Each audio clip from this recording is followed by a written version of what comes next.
आदरणीय जयप्रकाश जी, जो इस इलाके के संघर्ष के एक प्रतीक है, हमारे भाई पूर्व सीपीएस पूर्व विधायक रामनिवास घोड़ेला जी, आपके अपने गांव से, और हमारे पूर्व विधायक भिवानी से डॉक्टर शिवशंकर भारद्वाज जी, हमारे पूर्व आईएएस चंद्र प्रकाश जी, हमारे भाई कांग्रेस के वरिष्ठ नेता बजरंग दास गर्ग जी, हमारे आज के इस कार्यक्रम के आयोजक जिनको मैं बहुत बहुत बधाई देता हूं। आज सर्दी का भी रिकॉर्ड है और बास गांव के इस प्रोग्राम का भी रिकॉर्ड है, मैं बहुत बहुत बधाई देता हूं।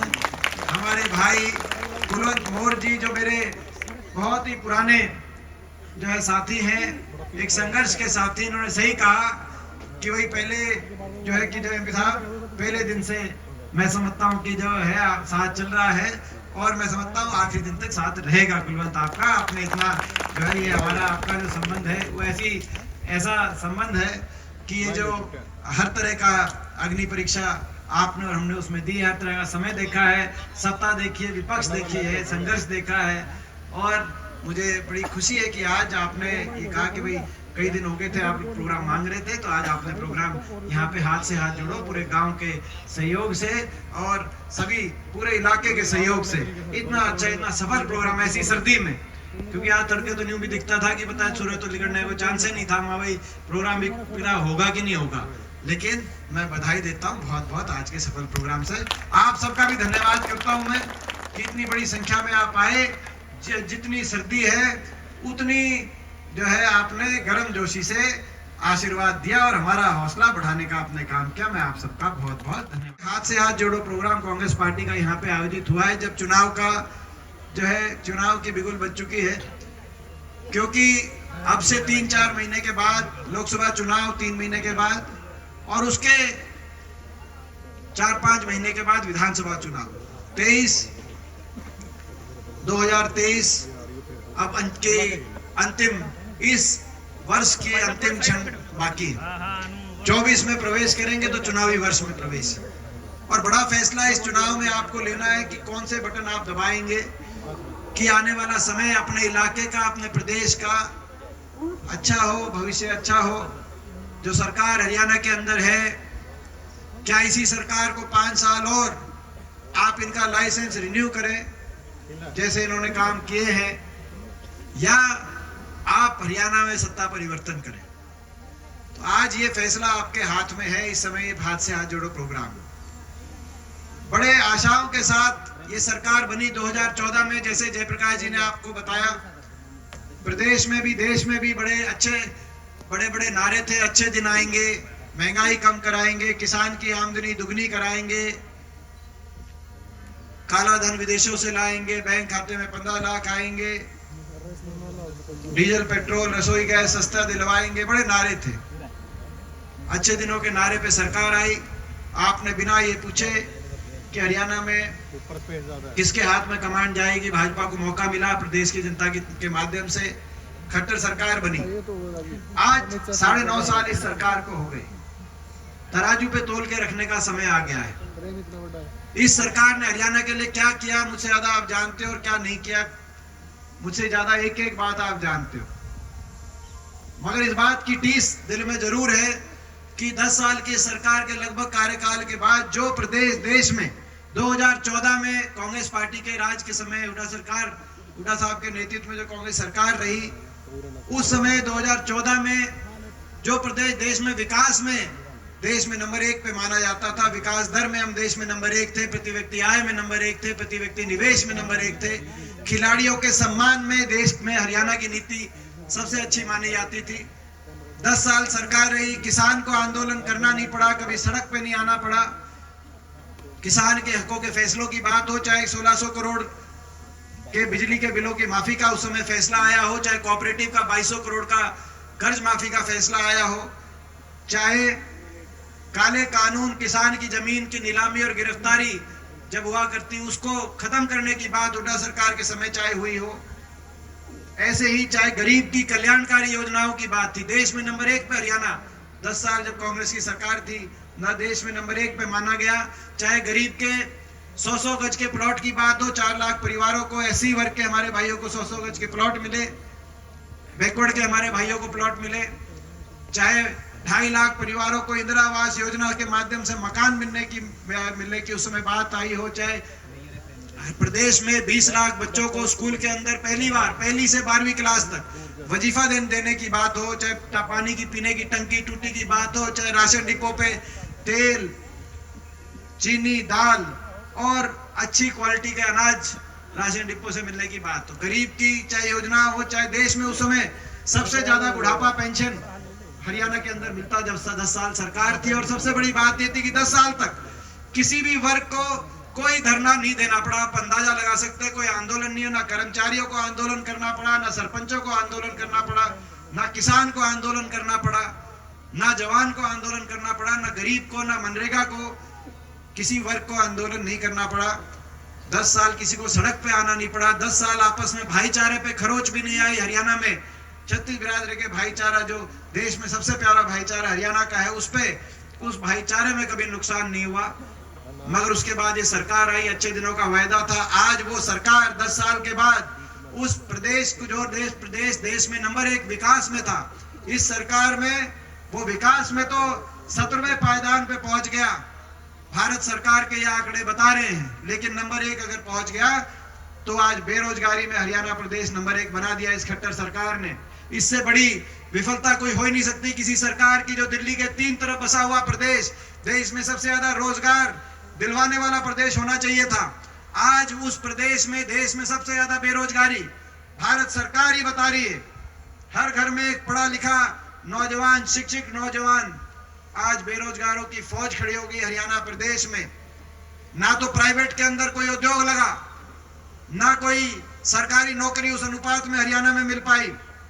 एक औद्योगिक क्षेत्र मैं पूछना चाहता हूं आपसे, 10 साल में विकास की पटरी से उतार दिया। आज बेरोजगारी में नंबर 1 हरियाणा ऐसे ही नहीं हुआ, विकास की पटरी से उतर गया हरियाणा।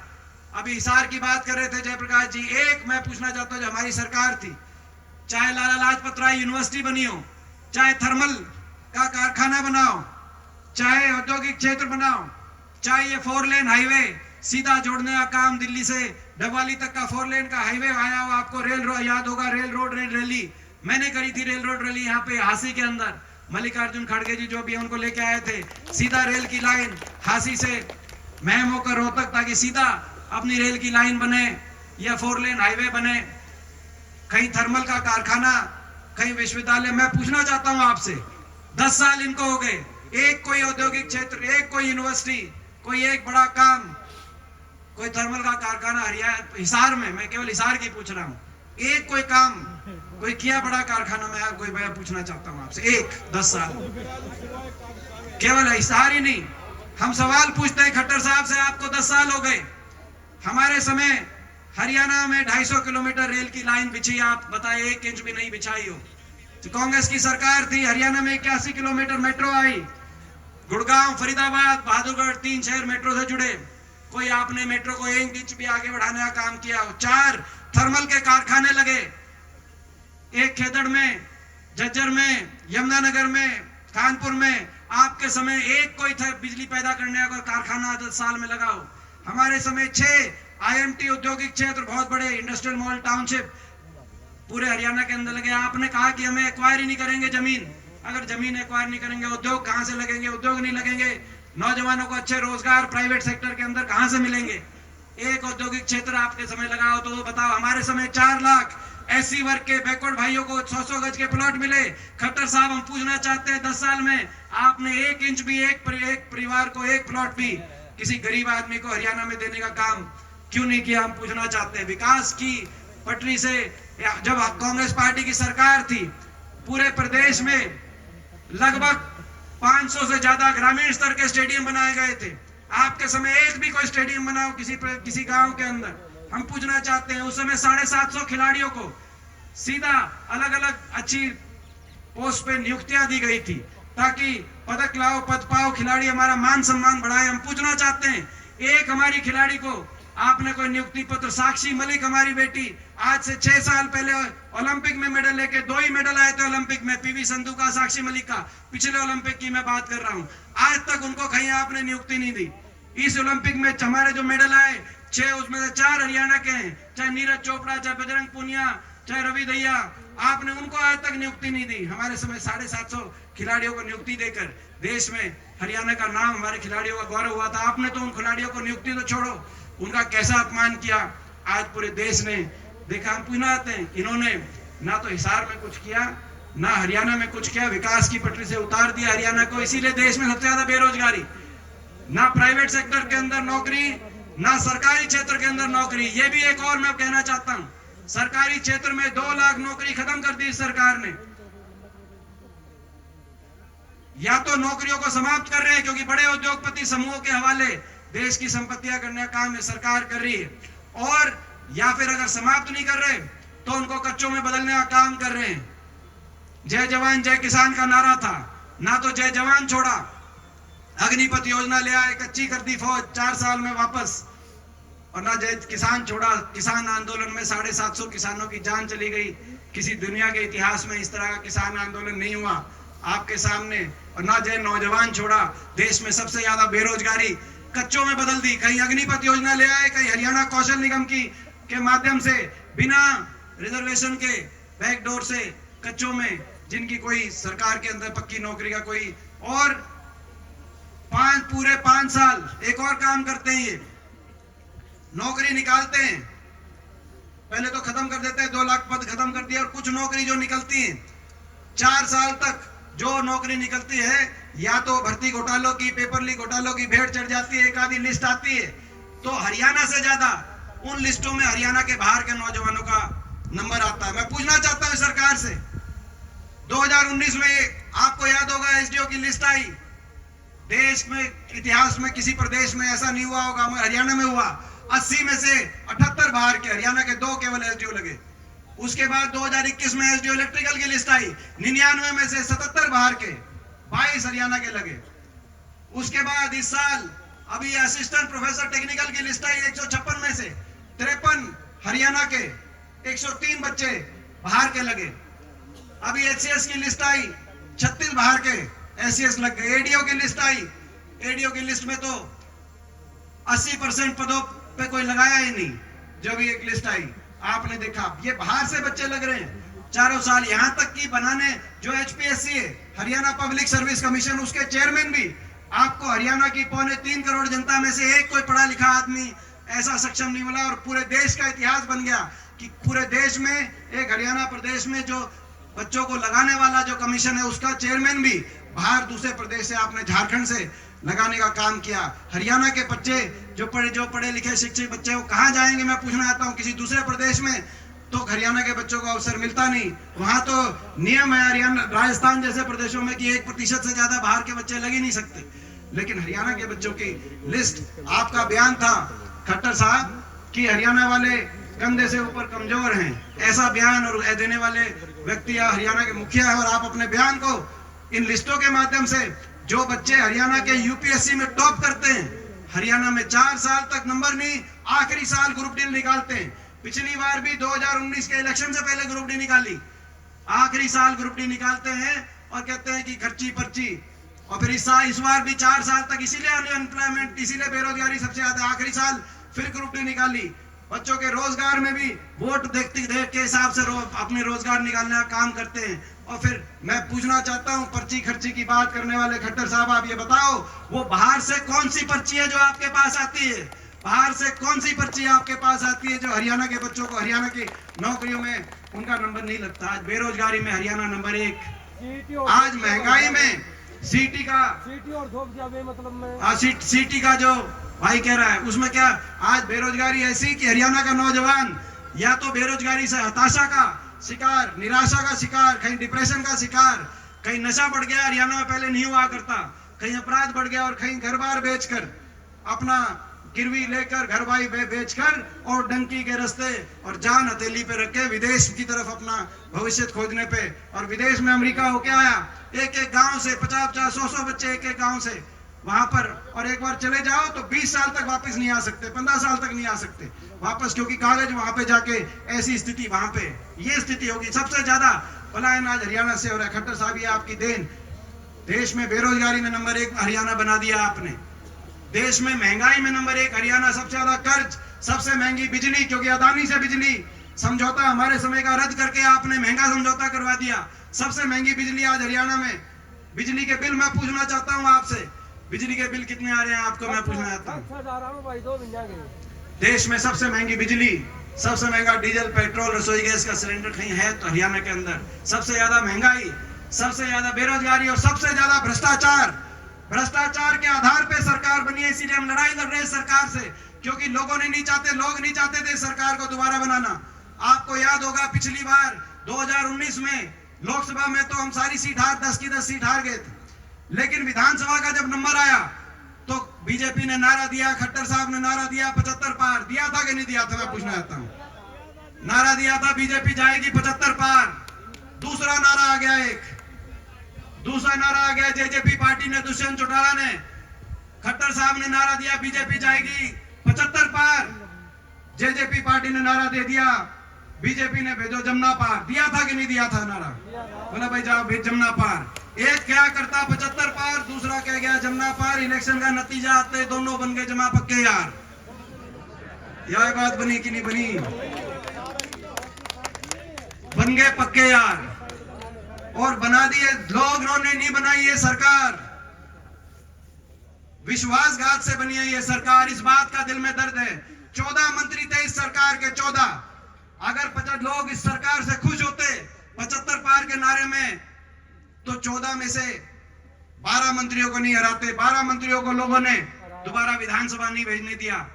लोग इतने दुखी थे। जो मंत्री था वही, उसी को रोहतक से मनीष ग्रोवर हारे, तो नारनौल से, यहां से जो मंत्री थे वो यहां से उनकी परास्त हुई। महेंद्रगढ़ के अंदर जो मंत्री थे, सोनीपत के अंदर, हमारी सराना के अंदर, सारा मंत्रिमंडल 12 में से 14 में से 2 मंत्री वापस पहुंचे। लोगों ने तो बदल दी थी, लेकिन धोखा हो गया।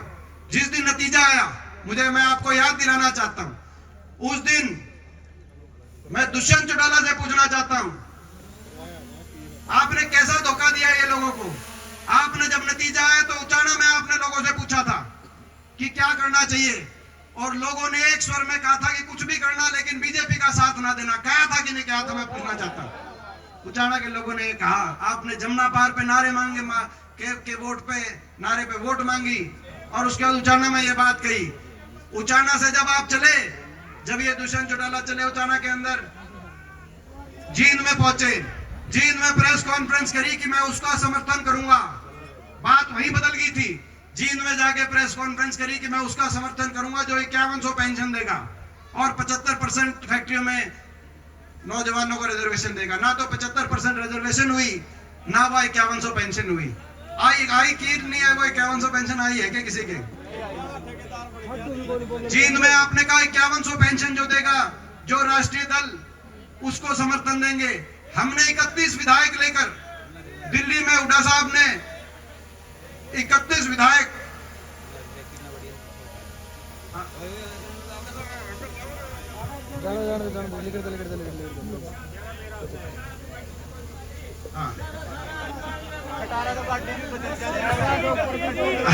ठीक बात, ठीक बात है।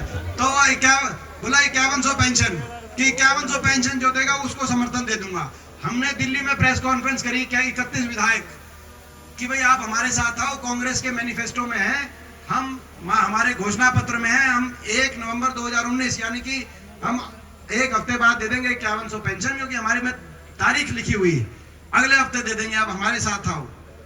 जींद से गाड़ी चली दिल्ली की तरफ, जींद से रोहतक तक गाड़ी ठीक थी, रोहतक से बहादुरगढ़ टिकरी बॉर्डर तक भी गाड़ी ठीक रास्ते पे चलती थी, लेकिन जुकर गाड़ी दिल्ली में बढ़ी। दिल्ली की टेढ़ी मेढ़ी सड़कों पे हिलस्ते थिलस्ते कदे न्यून गाड़ी जाके बीजेपी के बाढ़ ने आगे रोकी, तो अमित शाह के पकड़ा दिया। क्या करे भाई? हमने कहा कि भाई ये विश्वासघात होगा, लेकिन कहा फिर भी वहां पे जाके प्रेस कॉन्फ्रेंस कर दी, एक तरफ केंद्रीय गृह मंत्री, दूसरी तरफ खट्टर साहब और एक तरफ दुष्यंत कि हमारा समझौता हो गया 5100 पेंशन पे। वो 5100 पेंशन नहीं आएगी। समझौता 5100 की पेंशन का नहीं था। आज 5 साल के बाद मैं कहना चाहता हूं, 5 साल 5100 पेंशन की बात देखे गए। समझौता 5100 की पेंशन समझौता भ्रष्टाचार का था, भ्रष्टाचार की फाइलों को बंद कराने का था। आपस में महकमे आपस में बांट के कोई सा महकमा किसके पास, कौन सा महकमा किसके पास, किस महकमे से कितनी किसकी कमाई, इस बात का समझौता था। यहाँ से जो विधायक, यहाँ के जो विधायक हैं, उन्हीं का बयान आ गया दादा गौतम का अगले दिन जब महकमे बटे, बोला खोपर एकला है जीवन लग रहा है। ये जीवने का समझौता था। ये भी इंक्वायरी कराएंगे कितना जीवेंगे भाई। जीवन का समझौता था तो ये पता इंक्वायरी तो करानी पड़ेगी, मगर जीवने का समझौता था, भ्रष्टाचार की फाइलों को बंद कराने का समझौता था। जो एक नारा होता था इनका, आपको याद है बीजेपी का, काला धन लाएंगे सबके बैंक खाते में 15 लाख जमा कराएंगे। नारा बदल गया, नया नारा हो गया, जिसका काला धन पकड़ा जाएगा उसको बीजेपी शामिल कराएंगे। जैसे इनके भ्रष्टाचार की फाइल बंद कर दी जेजेपी पार्टी वालों को। एक कांग्रेस का भी हमारा विधायक था आदमपुर से, कुलदीप बिश्नोई, उसकी भी विदेशों में संपत्ति पकड़ी गई थी। वो भी केस बन गए थे बड़े लंबे चौड़े। राज्यसभा में वोट करके बीजेपी ज्वाइन, केसा का बेरा ही नहीं पाटा कित गए। समझौता नारा बदल गया, काला धन नहीं लाएंगे, काला धन जिसका ध्याएगा उसमें बीजेपी सामने शामिल कराएंगे और देश को भ्रष्टाचार से, बैकडोर से मुक्त कराएंगे। ये नारा। तो आज आपके सामने है, आज भ्रष्टाचार में प्रदेश एक के बाद एक घोटाले, मुख्यमंत्री कार्यालय अधिकारी जमीन संपत्ति घोटाला, भर्ती घोटाला, धान घोटाला, शराब घोटाला, एक्साइज घोटाला, एक के बाद एक घोटाले। ग्वालपाड़ी का घोटाला गुड़गांव के अंदर आपके सामने, एयरपोर्ट घोटाला।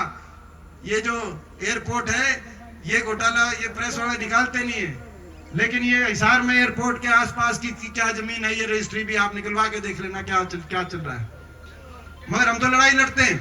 मगर ये मुझे दुख एक बात का है कि ये बेरोजगारी में, आज महंगाई में और भ्रष्टाचार में हरियाणा नंबर 1 बन गया।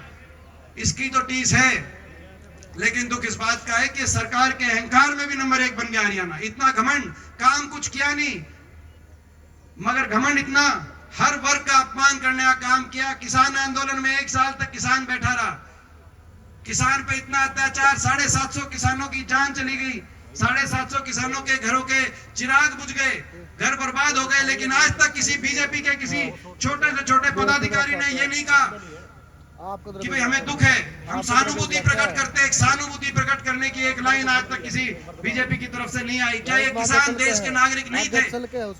क्या दूसरे नागरिक के दुख को अपना नागरिक, अपना दुख मानना किसी भी राजनीतिक पार्टी का कर्तव्य नहीं होता? अहंकार इतना, मनरेगा के मजदूर गए अपना मनरेगा की दहाड़ी भरवाने, उन मजदूरों पे लाठीचार्ज। और आज हम कहना चाहते हैं, विज्ञापन दे रहे थे मनरेगा के मेटो को भी पक्का करेंगे, दिहाड़ी भी मनरेगा की जो है पूरे साल मनरेगा लागू करेंगे और देश में सबसे ज्यादा मनरेगा का देने का काम कराएंगे हरियाणा के अंदर। उन पे लाठीचार्ज, हमारे सरपंच गए, सरपंचों पे लाठीचार्ज। आज मैं कहना चाहता हूं सरपंचों को, इस सरकार ने तो आपको लाठियां दी, लेकिन हमारी सरकार बनते ही आपके हाथ में कलम पकड़ाएंगे और कलम में ताकत देने का काम करेंगे, आपके अधिकार देने का काम करेंगे। हमारे कर्मचारी गए, कर्मचारियों पे लाठीचार्ज। मैं कर्मचारियों को कहना चाहता हूं, इस सरकार ने तो आपको लाठियां दी, कांग्रेस पार्टी की हुड्डा साहब के नेतृत्व में सरकार बनेगी और हम आपको ओल्ड पेंशन स्कीम दिलवाने का काम करेंगे। मैं कर्मचारियों को कहना चाहता हूं, ये हमारे खिलाड़ी, हमारी बहन बेटियां दिल्ली के अंदर अपने न्याय के लिए लड़ाई लड़ रही थी, हमारे अपने इंसाफ के लिए लड़ाई लड़ रही थी, लेकिन उनको दिल्ली की सड़कों पे घसीटने का काम इस सरकार ने किया। और ये जो सरकार के मुख्यमंत्री, सारे हमारे मंत्री जो एयरपोर्ट पहुंचते हैं उनके साथ फोटो खिंचवाने जब वो मेडल लेके आती हैं, ये वही लोग हैं जो अहमदाबाद भी पहुंच गए थे वर्ल्ड कप के फाइनल में। अहमदाबाद सारे लाइन लगा के पहुंच गए थे कि हिंदुस्तान जीते तो सबसे पहले फोटो करवाए, लेकिन उन्होंने, मैं क्या बताना चाहता हूं, ये वही लोग हैं, इन्होंने आज तक उन बहन बेटियों के मान सम्मान के लिए, उन बहन बेटियों के लिए एक शब्द भी कहने का काम नहीं किया, उनका इतना अपमान करने का काम किया। मैं अपने प्रदेश के खिलाड़ियों को कहना चाहता हूं, कांग्रेस पार्टी की सरकार आएगी और जिस दिन सरकार आएगी हुड्डा साहब के नेतृत्व में देश में हमारी खिलाड़ियों को सबसे ज्यादा मान सम्मान दिलवाने का काम करेंगे। आज हम कहना चाहते हैं, किसानों को कहना चाहते हैं, किसानों को 750 किसानों की जान इस सरकार के अंदर कुर्बान हो गई। सरकार आते ही हमारे प्रदेश के किसान को दोबारा से सबसे ज्यादा मान सम्मान और देश में सबसे ज्यादा मान सम्मान और देश में एमएसपी की गारंटी किसी प्रदेश में अगर लागू होगी कानूनी गारंटी, तो हरियाणा के अंदर उस कानूनी गारंटी को लागू करवाने का काम करेंगे। जो हमारे बड़े बुजुर्ग जो 5100 की पेंशन पे जिनके साथ धोखा हो गया, उनको हम कहना चाहते हैं, प्रदेश के बड़े बुजुर्गों को जिस दिन हमारी सरकार आएगी, जिस दिन सरकार आएगी उसी दिन अगली तारीख से देश में सर्वाधिक हमारे बड़े बुजुर्गों को 6000 बुढ़ापा पेंशन दिलवाने का काम करेंगे। अगले दिन हम देश के अंदर डंके की चोट पे करेंगे, छुट्टी बोल के करेंगे। आज जो हमारे सारे पूरे प्रदेश महंगाई ने कमर तोड़ने का काम किया, अदानी के साथ समझौता करके भ्रष्टाचार करके देश में सबसे ज्यादा महंगी बिजली हरियाणा के अंदर, हरियाणा का गरीब आज बिजली के बिल भरता आज हरियाणा का गरीब आज इतना परेशान है। हम कहना चाहते हैं, हिमाचल प्रदेश में कांग्रेस पार्टी की सुखविंदर सुक्खू सरकार की तर्ज पे जिस दिन कांग्रेस की सरकार हरियाणा में आएगी, उसी सरकार की तरह पहले दिन से हरियाणा के हर बिजली उपभोक्ता को 300 यूनिट फ्री बिजली में दिलवाने का काम करेंगे। और ये भ्रष्टाचार जो चल रहा है, इस भ्रष्टाचार को समाप्त करने का काम करेंगे। आज हम कहना चाहते हैं, हरियाणा के नौजवान से जो सबसे ज्यादा देश में बेरोजगारी झेल रहा है, जिस दिन सरकार बनेगी उस दिन बेरोजगारी में नहीं, रोजगार सर्जन में हरियाणा को नंबर 1 बनाने का काम करेंगे। और 2 लाख पद जो समाप्त कर दिए सरकार ने, पहली कलम से 2 लाख पदों की पक्की भर्ती निकलवाने का काम करेंगे। इस कौशल योजना और कच्ची भर्ती की बात को हम समाप्त करने का काम करेंगे, ताकि हर घर में नौजवान को रोजगार मिले, पढ़े लिखे मेरे भाई को अपने भविष्य का एक सहारा मिले। और मैं कहना चाहता हूं, जिस सरकार ने हरियाणा के आपस के भाईचारे को अपना औजार बना के भाई को भाई से उलझाकर जिस हरियाणा ने अपनी राजनीति करने का काम किया है, ऐसे धिक्कार है इस सरकार पे।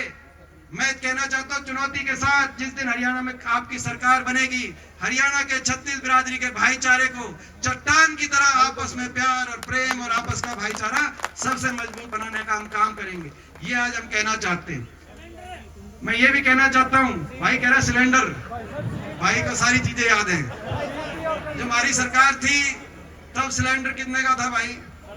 400 का, और ईब सिलेंडर 1100 तक भी हो गया, बीच में कम ज्यादा होता रहता है, मगर 1000 किलो रहता है। तो भाई जो हमारी सरकार बनेगी, हमारी सारी काकी ताई सारी बैठी हैं, जब सरकार बनेगी पहली कलम से भाई सिलेंडर को हर हमारी महिला शक्ति, हर गृहिणी को 500 रुपए में सिलेंडर दिलवाने का काम करेंगे। ये भी हमारा संकल्प है, ये हमारे सारे संकल्प है। और हरियाणा को दोबारा से नंबर 1 विकास में, आपस के प्यार में नंबर 1 बनाने का काम करेंगे। हरियाणा में दोबारा कितना नुकसान कर दिया, एक कोई बड़ी परियोजना हरियाणा में लेके नहीं आए, बड़ी बड़ी परियोजना खोस ली गई। यहाँ पे इंटरनेशनल एयरपोर्ट आता, जो 3 अपने जिलों के बीच में, हिसार, भिवानी और रोहतक, 3 जिलों के बीच में, हरियाणा के बीच में अंतरराष्ट्रीय एयरपोर्ट, दूसरा जो इंदिरा गांधी एयरपोर्ट के बाद अब नोएडा चला गया, जेवर, यूपी सरकार खोज गई, यहाँ मंजूर कराया था। हिसार के अंदर भी एयरपोर्ट मंजूर कराया था। ये 2 एयरपोर्ट आते कितना, मैं समझता हूँ विकास की तरफ हमारा पूरा इलाका आगे जाता, आप अंदाजा लगा सकते हैं। तो अभी लड़ाई लड़नी बहुत बाकी है, लेकिन मैं आपसे पूछना चाहता हूं, आप सबसे दिल की बात मैं पूछना चाहता हूं, भाई लड़ाई तो इनसे लड़ रहे हैं, और इनसे लड़ाई लड़ रहे हैं तो निशाने पे भी इनके हम रहते हैं। ये हर तरह के साजिश षड्यंत्र रचते हैं। पिछली बार लोकसभा चुनाव में मेरे खिलाफ हर तरह का षड्यंत्र इन्होंने रचा कि वापस लोकसभा नहीं पहुंचना चाहिए। मुख्यमंत्री जी वहीं बैठे रहे, प्रधानमंत्री जी खुद 3 बार लोकसभा के बीच में उस चुनाव में आए। सारे देश की जो है बीजेपी की, इस बार भी हम निशाने पे हैं। किसान आंदोलन में हम निशाने पे थे, क्योंकि किसान के साथ खड़े थे। महिला खिलाड़ी आंदोलन में हम निशाने पे हैं। सारी देश की बीजेपी निशाने पे लेती है। आरोपी जो है, आपको पता है, जो मुख्य आरोपी है वो किसका नाम लेता है तो हमारा नाम लेता है। हम इनके निशाने पे रहते हैं, लड़ाई इनसे लड़ रहे हैं। इनके पास बहुत कुछ है, साजिश है, षड्यंत्र है, सत्ता बल है, दिल्ली में सरकार है, चंडीगढ़ में सरकार है, मुख्यमंत्री है, उप मुख्यमंत्री है, मीडिया बल इनके पास है, तंत्र बल इनके पास है, धन बल इनके पास है। हमारे पास इस लड़ाई में कुछ है तो आपका आशीर्वाद है। मैं आपसे पूछना चाहता हूं भाई, उस आशीर्वाद में कमी तो नहीं छोड़ोगे भाई? मैं आपसे पूछना चाहता हूं, ये आप मानना मेरी बात। मेरी बात थारा बालक हूं, तो हमने भाई एक बात बताने आया हूं। मेरी बात आप मानना और दिल पे सोच के आप रखना। जब मैं आपकी लड़ाई लड़ रहा था संसद में, हरियाणा में 15 सांसद हैं, 15, 14 बीजेपी के, पिछली बार 13 बीजेपी के थे, पिछली बार तो 2 थे विपक्ष में, एक मैं था, एक ये दुष्यंत था 2014 से 19 तक। इस बार मैं अकेला था। 10 लोकसभा के हमारे एमपी है, 5 राज्यसभा के, 14 बीजेपी के। कितना अकेलापन मैंने महसूस किया होगा जब मैं आपकी लड़ाई वहां पर, जब आप तो टीवी में देखते हो कि मैं किसान आंदोलन पे बोला, मैं खिलाड़ियों के साथ पक्ष में बोला, मगर जब मैं बोलता हूँगा और सारी बीजेपी दूसरी तरफ क्या क्या कहती होगी, कोई देशद्रोही बताता था, कोई कुछ बताता था, मैं कहता था कि भाई आप जो है 20 साल से मैं भी देश की सबसे बड़ी पंचायत का सदस्य हूं, शायद मेरी उम्र में इतना अवसर किसी ने नहीं मिला, लोगों ने मेरे को बहुत आशीर्वाद दिया है, मैं आप सबका धन्यवाद करता हूं। लेकिन कितना अकेलापन महसूस होता होगा, आप उस बात का अंदाजा लगाओ। मेरा क्या कसूर था? अब मुख्यमंत्री जी हर रोज मेरे खिलाफ बोल रहे हैं, मेरा क्या कसूर है? मैं पूछना चाहता हूं। मैं आपकी लड़ाई लड़ता हूं, ये कसूर है मेरा? मैं चुप हो जाऊं? मैं इनके सामने मैं लड़ाई लड़ूं? मैं आपसे पूछना चाहता हूं, अगर आपका हौसला होगा, आपका आशीर्वाद होगा, भाई मैं पूछना चाहता हूं, मैं अकेला वहां मैंने महसूस किया था, मैंने अकेला तो नहीं पड़न दोगे? मैं आपसे पूछना चाहता हूं। भाई ये हरियाणा को बचाने की लड़ाई है, हरियाणा के नौजवानों के भविष्य को बचाने की लड़ाई, हरियाणा के किसान को, मजदूर को, गरीब को बचाने की लड़ाई है। और इस लड़ाई में नारनौंद हल्का, ये वो हल्का है जिससे मुझे सबसे ज्यादा उम्मीद है, नारनौंद हल्के से। ये हल्का जो है मेरा, जब जयप्रकाश जी उपचुनाव लड़ रहे थे उस समय मेरी ड्यूटी लगी थी, तब यहाँ हल्के में एक गांव में मैं गया, मगर यहाँ इस हल्के से कोई आज का संबंध नहीं है। इस हल्के से बहुत पुराना हमारा पारिवारिक संबंध है। 1952 और 57 में जब पहले लोकसभा चुनाव हुए, तब ये रोहतक लोकसभा का हल्का था, और यहाँ से सबसे ज्यादा लीड जब मेरे दादाजी चौधरी रणबीर सिंह हुड्डा जी ने चुनाव लड़ा, तो उस समय पूरे रोहतक लोकसभा क्षेत्र में नारनौंद हल्का आता था, सबसे ज्यादा लीड यहाँ से, सबसे ज्यादा आशीर्वाद आपने दिया। हमारा बहुत गहरा पारिवारिक संबंध है, ये हमारा हल्का है, ये अपनेपन। और यही कारण था, यहाँ से विधायक नहीं, लेकिन काम कहीं ये बास गांव में। मैं पूछना चाहता हूँ, जब मौका मिला तो भाई गांव को आदर्श गांव बनाकर करोड़ों रुपए की ग्रांट से पूरे गांव की स्थिति सुधारने के लिए बिना हमारा विपक्ष के विधायक के कोशिश करी थी कि नहीं करी थी? मैं पूछना चाहता हूँ। चाहे वो आदर्श गांव की बात में बात हो, चाहे स्टेडियम, चाहे गांव के अंदर अस्पताल बनवाने की बात हो, पीएचसी, चाहे गांव के अंदर बिजली घर बनवाने की बात हो, मैं और पूरे हल्के की बात, दिन और रात लग के केवल अपनेपन में। भाई हमारे देखो, जो छोटराम कहा करते हैं कि भाई अपना पहचान ले, अपने पराये की पहचान कर ले, बोलना सीख ले। भाई मैंने न्यू बताओ, तुम अपना पहचान गया कि नहीं पहचान गए? न्यू बताओ भाई। जितना अपनापन हुड्डा साहब के दिल में इस हल्के के लिए है और मेरे दिल में इस अपने हल्के के लिए है। यहाँ से हमारी सरकार थी, विधायक नहीं भी था, तो भी हमारा अपना था, कोई अपनेपन में कमी नहीं आ सकती थी। यहाँ से तुम ताकत तो देके देखो, यहाँ से एक बार इस ईमानदारी की लड़ाई में साथ तो देके देखो। अगर हरियाणा के अंदर यहाँ से आप जिम्मेदारी ले लो, नारनौंद की जिम्मेदारी आप ले लो, हिसार की जिम्मेदारी आप ले लो, बाकी जिम्मेदारी आप मेरे पे छोड़ो, हरियाणा के अंदर आपकी सरकार बनवाने की जिम्मेदारी। भाई देखो, पीछे से जो वार होंगे, पीछे से वार होंगे, ये समझौता तोड़ के फिर आओगे। इनका समझौता तोड़न का भी समझौता हो गया, कोई इनेलो के टिकट पे आएगा, कोई जेजेपी की टिकट पे आएगा, बैकडोर समझौते बीजेपी के साथ। जितने विधायक आएंगे जाके बीजेपी को समर्थन करेंगे, साजिश होगी, षड्यंत्र होगी, पीठ पीछे से वार होगी। मैं एक बात कहना चाहता हूं, काम आपस में बांटने पड़ेंगे। भाई कड़ पाछे की जिम्मेदारी थारी और जड़े छाती अड़ाने की जरूरत होगी तो थारे भाई छाती अड़ा देंगे थारे खातिर, मगर साजिश और षड्यंत्र में चीटिंग मत करने देना किसी को। ये जो जन भावना, बीजेपी की सरकार बदल के भी आज बीजेपी की सरकार ये किसान आंदोलन और खिलाड़ी आंदोलन नहीं देखना पड़ता, उसके बावजूद भी देखनी पड़ेगी। ये चीटिंग है, ये राजनीतिक विश्वासघात है।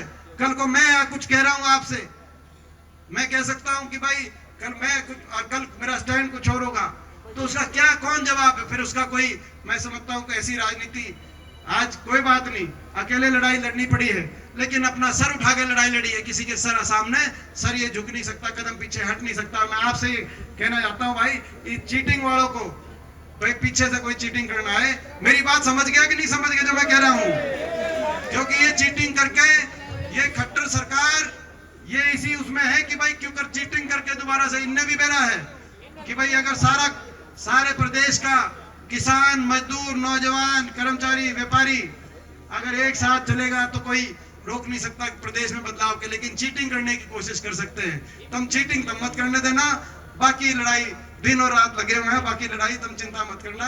मैं इन्हीं शब्दों के साथ आज भाई बहुत और भाई 2 दिन के बाद नया साल है, तो भाई हैप्पी न्यू ईयर भाई, नए साल की बहुत